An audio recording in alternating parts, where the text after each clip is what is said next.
नीचे हाथ डाले बीचे बीचे जब हला करी मुंह धके चुप चुप करे हमर दोनों बयालून साला धुक धुक करे हमर दोनों बावल ऊपर वाला भुक भुक करे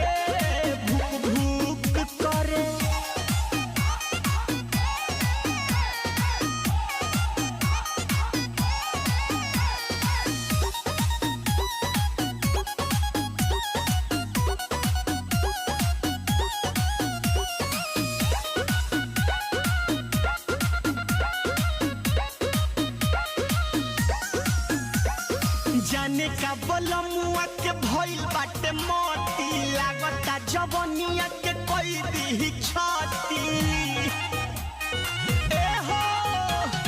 जाने का बलमुआ के भइल बाटे मोती लागता जवनिया के कोई दी छाती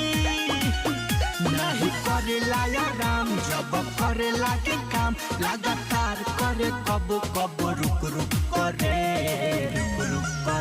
हमर दोनों बयालून साला धुक धुक करे हमर दोनों बावल ऊपर वाला भुक भुक करे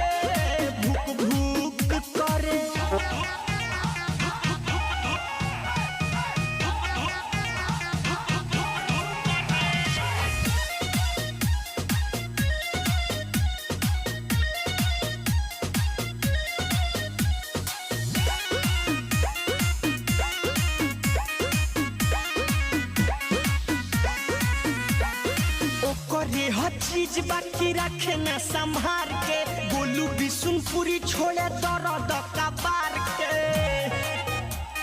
माई करे हर चीज बाकी रखे न संभार के गोलू बिशुनपुरी छोड़े दर्द कबार के एक पानी कम जोर सोना करे जो लोड सह नहीं पाई दे ठुक करे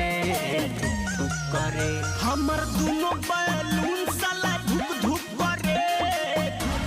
करे हमर दोनों बावल ऊपर वाला भुक भुक